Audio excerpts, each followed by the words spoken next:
The ideas expressed in the following presentations are those of the speakers and do not necessarily reflect the views of ACI or its committees. ACI web sessions are recorded at ACI conventions or other concrete industry events and will be made available for viewing free of charge for 1 week. Thereafter, they will be archived on the ACI website or added to ACI's online CEU program, depending on their content.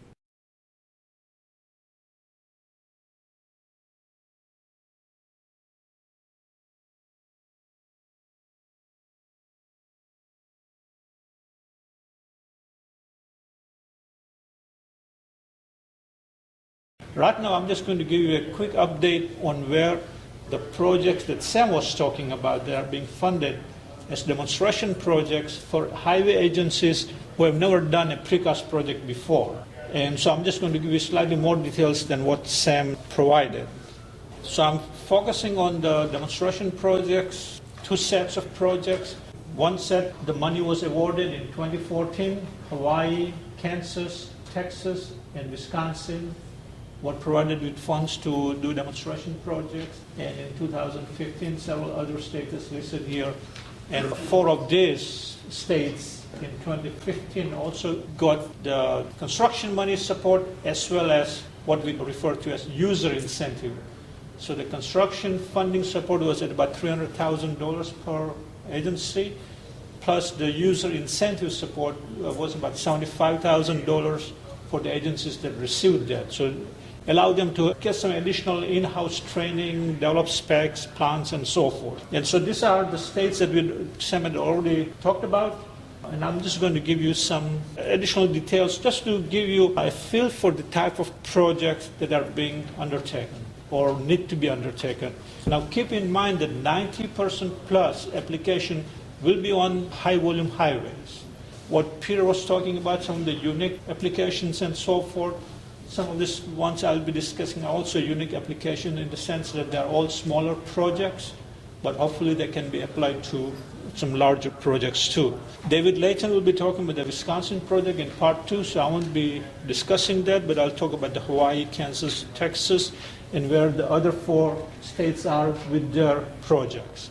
So this is the Kansas project. Sam already showed you this picture. So we have an approach slab and 2 intersections. Fort Leavenworth area. Fort Leavenworth is right here. And if you're a bad boy and you have to go to Leavenworth prison, it's right next door here. Okay? And you can go in a precast concrete pavement. Again, this was demonstration projects. They placed about almost 300 panels. Precast pavement thickness about 9 inches. Length varied depending on the intersection geometry from 6 to 13 foot, and the width also varied to accommodate the intersection geometry. They use a new base, 4-inch thick cement-treated base. So whenever you are doing a new base, it takes extra time placing the base, and sort of it takes away from your production time for placing the panels. And they also use a cemented granular material. So basically, once the base is placed, we place a bedding layer to provide an extra smooth surface for placing the panel, typically about a 1/4 inch thickness. So that's the layout. So these are the 3 intersections, and this is, I'm not sure how well you can see the panel layout, typically rectangular panels. That's 1 intersection, this is the other one, and this is the approach slab. And in all, about 300 panels. Some mixed design issues, we talked about the strength requirement. Sam talked about some use of higher strength concrete, but typically most agencies are going to use their normal concrete requirements. And most agencies are using about 4,000. Caltrans actually specifies about 6,000. But the precasters themselves will use higher strength concrete because they have to do the form stripping the next day. So in essence, we end up getting higher strength concrete. Kansas DOT, their priorities were making sure the air content was right, the spacing factor. There have been lots of issues in Kansas with durability of concrete, freeze-thaw related, and so forth. So they were focused much more on that. But between working with the precaster, they were able to achieve both ends. As I mentioned before, whenever we are doing a bigger project, we have to cast the panels beforehand. So you can see the panel production, so many panels per day or a period of time. And then once you start installing the panels, you are moving very fast. This is actually slower. They were placing on the average about 12 panels per night. because they have to do some additional work in the intersection geometry and so forth. But if you're doing 40, 50 panels per night, you can see we do need to start our panel production further back in time. This is the cost that Sam was talking about. Kansas DOT, like every agency, is concerned about the higher cost of the precast. So the engineer was responsible for this project. He started looking at some of the numbers. This is the numbers they got for the precast work that was done, about $350.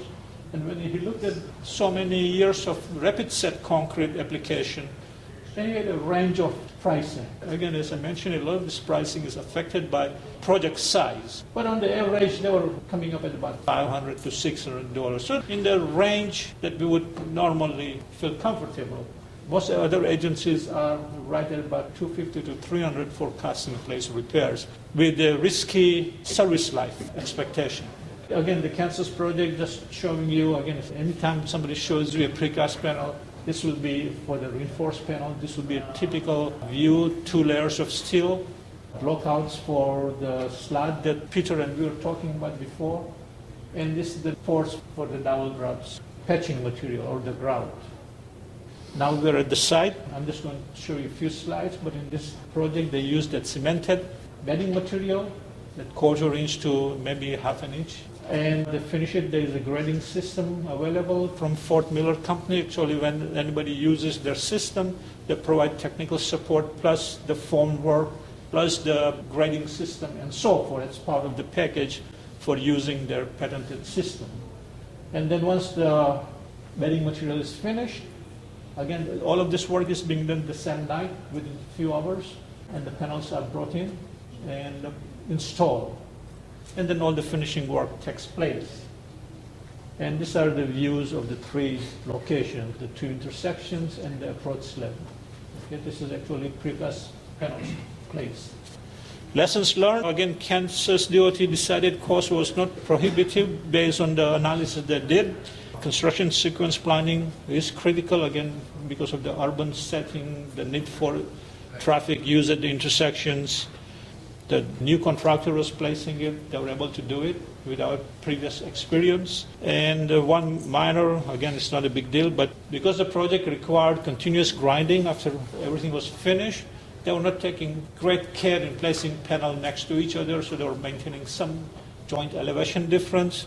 But if the requirement was there and the contractor had to pay for the grinding, if the elevation was excessive, then maybe they would have taken more care in placing panels. This is the Hawaii project. Again, as you can see, this concrete pavement, and you can see this dark surface, because this is an embankment type situation, and there was some settlement over a period of time. And the DOT would come in. This is H1, a very heavy volume of traffic from the airport area to Honolulu. And with continuous settlement, they would have to come back every so often, place some more asphalt and so forth. And actually, it wasn't 12 inches or so, but about 4 to 5 inches at the deepest. But it was a maintenance situation. Every now and then they would to go in and fix it. And so basically, they decided there was demonstration funding available to Hawaii DOT. They decided to use this project. Basically, they're putting panels across all 6 lanes, 1, 2, 3, 4, 5, 6, and about 14 panels per lane. Work was done last year. 8-inch panel thickness, basically matching the existing concrete pavement, 12-foot by 12-foot panels, 84 panels. It's a small project. Panels were installed at night, typically 8 p.m. to 5 a.m. They used the California system that I presented before, the Baraglide dowel bar system and the Gracie leveling lift system. Because this was a small project, the contractor decided to use, we usually don't recommend this, plywood forms.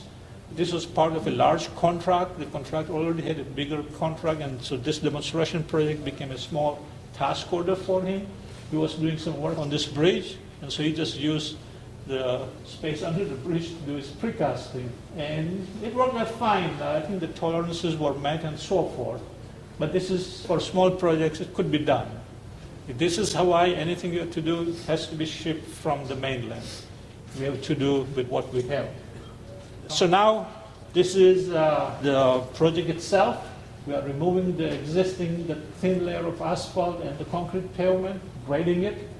then bringing in a mobile mixer with a so-called rapid setting cement-treated mix to fill in the settlement area up to 4 or 5 inches and feathered out along the 100-foot length. And so this is all being done at the same lane closure, and then they bring in the panels and start placing the panels for the 14 panels per lane, and then using this turnbuckle to bring the panels tightly together. And that's the view of work in progress. So this is like next night and so forth, or next morning. Sam had shown this picture of the traffic and work being done, but this is not, the work is being done between rush hour. So this is going into Honolulu, so the rush hour is in this direction, so after 9 or 10 o'clock, this traffic eases up, so this is the non-rush hour traffic, okay? So you can imagine what the rush hour traffic is. So they were still able to close off 2 lanes during the daytime and continue some of the preparation work. This is the rush hour now open to traffic. Okay, all lanes open to traffic, and this is the completed across all 6 lanes. This is the Texas project. Again, Sam gave you some slides on this. So this is the issue with this heavy loaded energy trucks. You can see the rutting. Okay, you can keep placing more asphalt. The more asphalt you place, actually it becomes catch-22. Never ending. The thicker the asphalt becomes, the more rutting you get. And this is Texas hot summer days. So the intersections were becoming a big problem. Right now things have slowed down because of the oil pricing and so forth. Maybe there's not as much construction going on, but if the oil situation changes, they will be in the same situation with heavy truck traffic. So this is the project Texas selected for the use of the demonstration funding T intersection. That's what it looks like. And that's the layout of the panels. And you can see some cost estimates right here.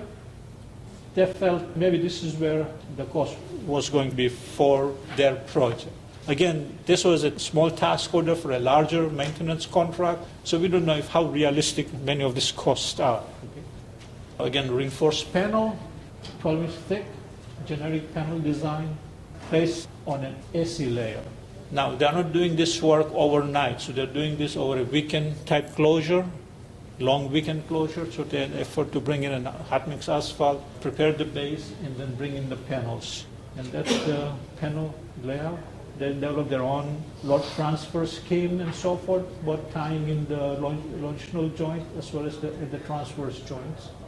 This is the Mobile, Alabama project. Again, Sam showed you the layout. This is the ramp trucks coming in from I-165, making a left turn to go into the port area.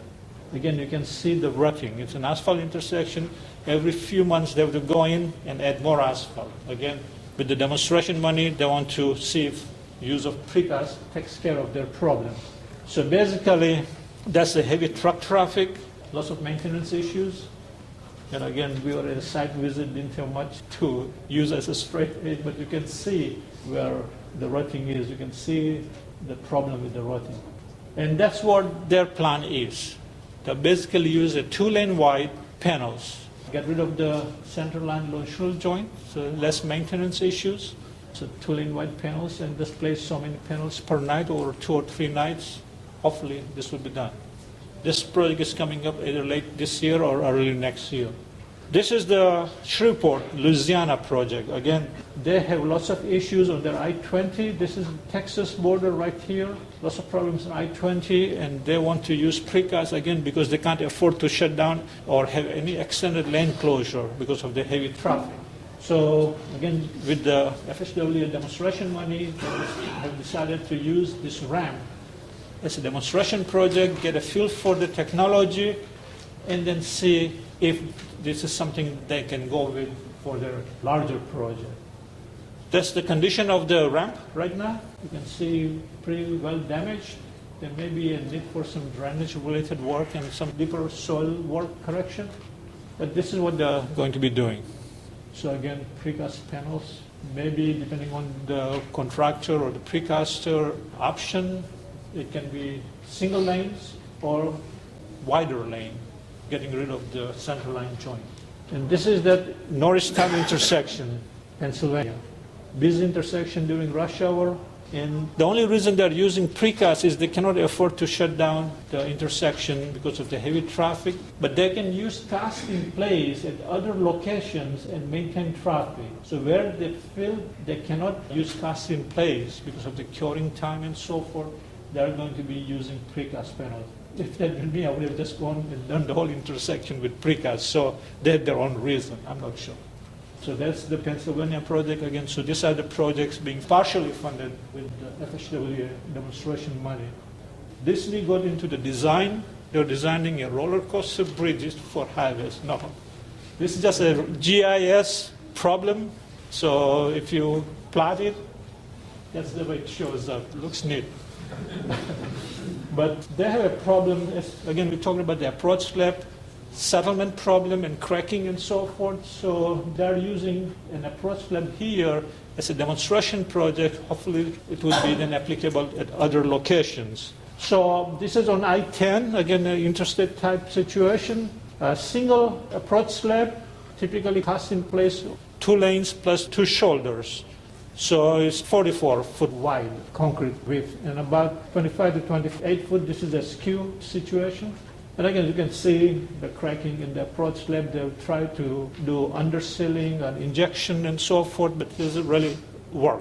So they are going to be using, again, the FHWA funded money to do replacement. And the preliminary plan is basically come in, replace the shoulder, the lane, this lane, and this shoulder, and hopefully do this shoulder and this lane in one night closure, and 1 lane and the shoulder in a second night closure. And then coming back and post-tensioning. So the precast slabs, this will be 30-foot long slabs approximately. They will have ductwork. Then they will come back and post-tension from each end and keep the system all tight, passing faces and so forth. So these are some different applications of the precast. As I mentioned before, 90% of the application will be on high-volume highways.